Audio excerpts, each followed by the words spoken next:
사랑하는 우리 캠코 선교 지체 여러분, 한 주간 평온하셨습니까? 오늘도 말씀 한 대 시간 창세기 속으로 들어가 봅시다. 오늘은 창세기 41장 38절에서 52절 말씀입니다. 창세기 41장 38절에서 52절 말씀.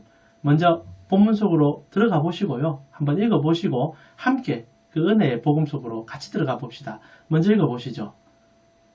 다 읽어 보셨습니까? 오늘 본문은 요셉이 바로 앞에서 꿈을 해석해 주고 난 다음에 사건이지요. 드디어 요셉의 모든 고난이 끝이 났습니다. 요셉은 온 땅의 주인이라 부를 수 있는 이집트의 총리가 되었고 왕 다음에 자리까지 서게 되죠. 파라오가 이제 요셉의 그 모든 고난을 인정해 주기 위하여 자기의 인장 반지를 빼어서 나눠줍니다. 오늘날로 표현하면 국세죠, 국세. 국세를 요셉의 손에 끼워주게 되고, 이제 요셉의 말을 통하여 이제 이집트의 모든 것들이 돌아갈 수 있도록 허락해줬죠. 놀란 것은 이 파라오가 단순히 반지 하나 나눠주는 것으로 요셉을 권력자로 세운 것이 아니라 명시상부하게 모든 권력들을 허락해주는 과정들을 오늘 본문은 묘사해주고 있습니다. 첫 번째가 이름 바꿔주지 않습니까? 이름도 어려운데 사브낫 바네아라는 이름을 바꿔주죠. 혹시나 오해할 수 있는데 오늘 보면 조금 오해거리가 몇 가지 있습니다. 오해할 수 있는데 우리 일제치하 때 창시개명하듯이 요셉이 자신의 정체성을 잃어버리게 하는, 그런데 그것을 좋아하고 있는 모습으로 오해할 수 있는데 그게 아니라 시민권 획득이에요.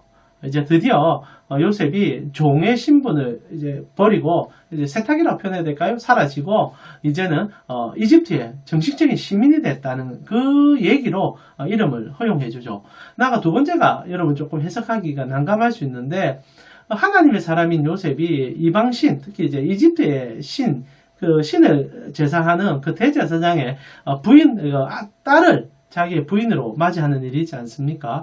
그래서 사람들이 이제 요셉이 변절했다 이런 얘기도 혹시나 하는데, 그런 느낌보다는 권력자로서의 기반을 이제 파라오가 깔아주고 있는 거죠. 그래서 그리함을 통하여 온전하게 그의 사역을 할 수 있도록 열어주는 과정으로 여러분이 이해해 주면 좋을 것 같습니다. 놀랍지 않습니까? 정말 이것이 하루 안에 다 일어난 일이라고 생각한다면 요셉은 엄청난 형통을 지금 맛보고 있다는 거죠. 그래서 오늘 우리가 이제 요셉의 이 가장 하이라이트의 장면, 이제 인장반지를 끼고 결혼을 하게 되며 그리고 시민권을 부여받는 이 장면 속에서 우리는 함께 감격해야 되는 장면이기도 하지만은 또 다른 질문을 던져볼 필요가 있는, 복음적인 질문을 던져볼 필요가 있는 장면이기도 합니다.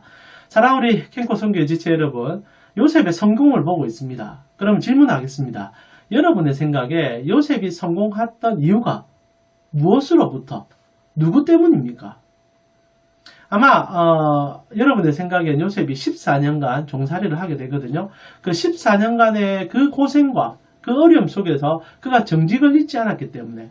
어떻습니까? 그가 보디발의 집에 있을 때도 단 한 번도 정직하지 않은 적이 없었습니다. 그 보디발 앞에서도 정직했고 그 부인 앞에서도 그의 순결과 정직을 지키려고 노력했죠. 근데도 감옥에 들어가게 됐지 않습니까? 그럴 때도 그는 세상을 원망하지 아니하고 그 안에서도 간수장에게 최선을 다했고 모든 제수들에게도 최선을 다했어요. 그런 가정에 꿈을 해석하는 일이 생겼고 그 꿈을 해석하는데도 자신이 할 수 있는 최선을 다하게 됩니다. 14년간 요셉의 종살이는 모든 것에 최선을 다하여 노력했던 삶의 눈물과 여정의 결과물이라 해도 과언이 아닐 것입니다. 그래서 오늘 요셉이 성공하게 되는 것 같아요. 근데 말입니다. 정말 그렇습니까? 혹자들은 요셉이 정말 모든 것에서 순수했고 정직했고 깨끗했기 때문에 그가 성공할 수 있었다라고 얘기를 던지기도 하고 우리도 그렇게 살아야 된다고 얘기하기도 합니다. 맞습니다. 우리는 정직해야 되고 우리는 더욱더 깨끗해야 되며 우리는 무엇보다도 주님의 이름 앞에서 정말 세상 속에 모범이 되기 위하여 노력해야 합니다.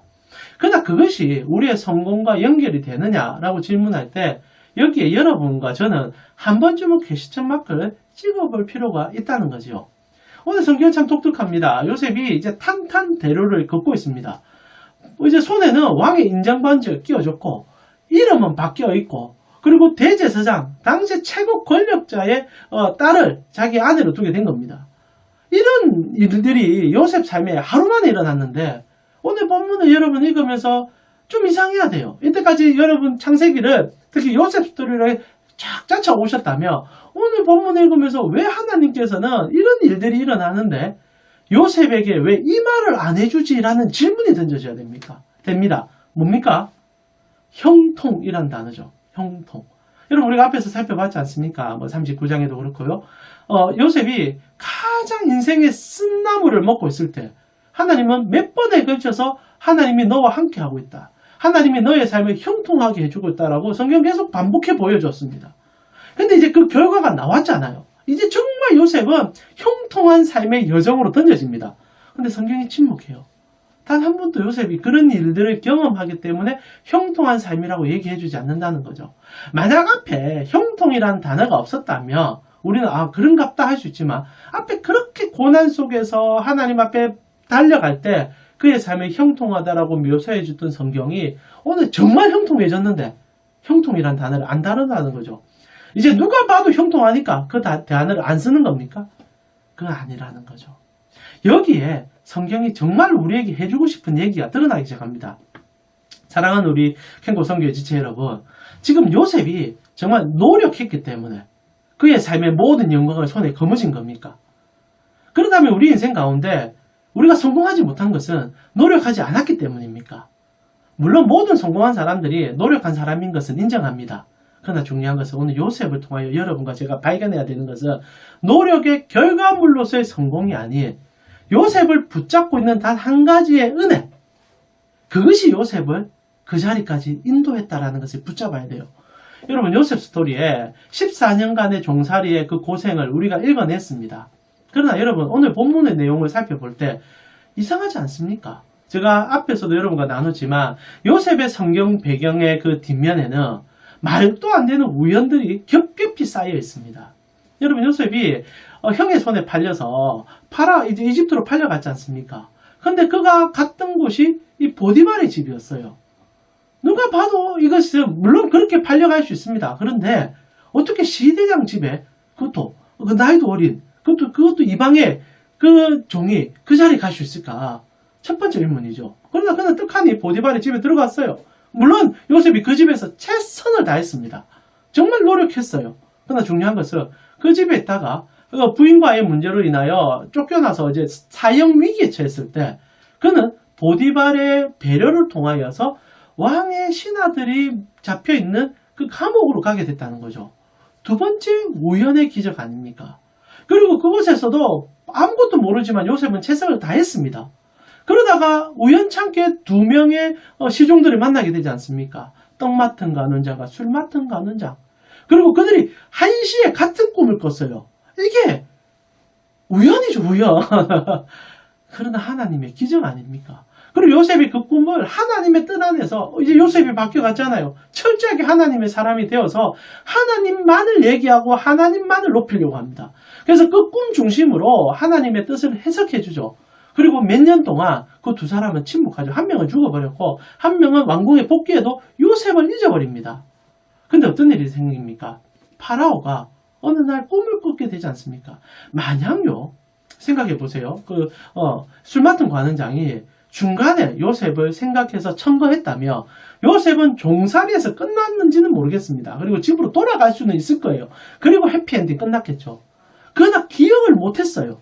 그러다가 정말 기가 막히게 우연으로 파라오가 꿈을 꿨을 때 머리에 스쳐 지나가죠. 와, 그때 이 청년이 내 꿈을 해석해 줬는데 기가 막히더라. 그래서 파라오 앞에 청가게 됩니다. 그리고 파라오는 그 종이 아니죠. 노예고 실제로 이제 감옥살이 하고 있는 죄인이죠. 그 죄인을 그날 바로 자기에게 데려오라 얘기합니다. 그리고 그 꿈의 해석을 들어보는 거죠. 그리고 어떤 일이 납니까? 마음의 흡족함을 느끼는 거예요. 그 수많은 자기의 그 신하들이 그리고 꿈을 해석해주는 그 수많은 무당들이 아무 말을 해도 이 파라오의 귀에 들어오지 않았는데 요셉의 한마디가 그의 온 심정을 다 흔들어 버립니다. 그리고 그날 그를 총리로 세워요. 인장반지를 빼어서 줘버려요. 이름을 바꾸어주고 부인을 허락해줘요.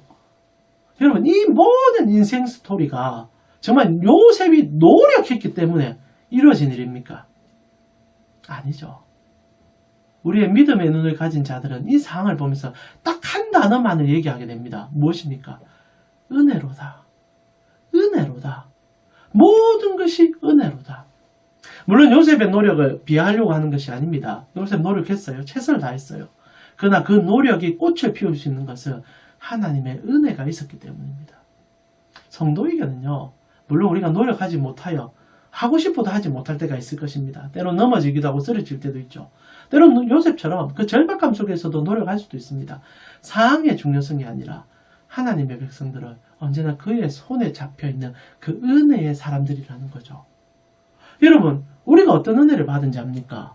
우리는 우리가 해결할 수 없는 죄의 문제와 죽음의 문제 앞에서 하나님이 당신의 아들을 우리 가운데 보내어 주어 그 아들을 우리 대신 죽여주심을 통하여 우리로 구원에 이르는 길을 허락하신 분이 우리 하나님이세요. 이 모든 것을 우리는 단 한 단어로 표현합니다. 은혜다. 내가 한 것이 아무것도 없다.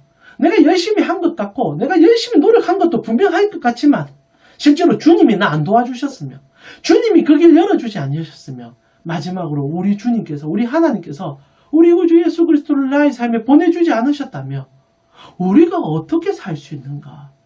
요셉이 그 은혜를 오늘 맛보고 있는 겁니다. 그래서 성경은 형통이라는 얘기를 하지 않아요. 오히려 형통이라는 것은 정말 우리가 절박하고 힘들고 어려울 때 하나님이 내 붙잡고 있다라는 그것을 설명하는 것이 이게 형통입니다.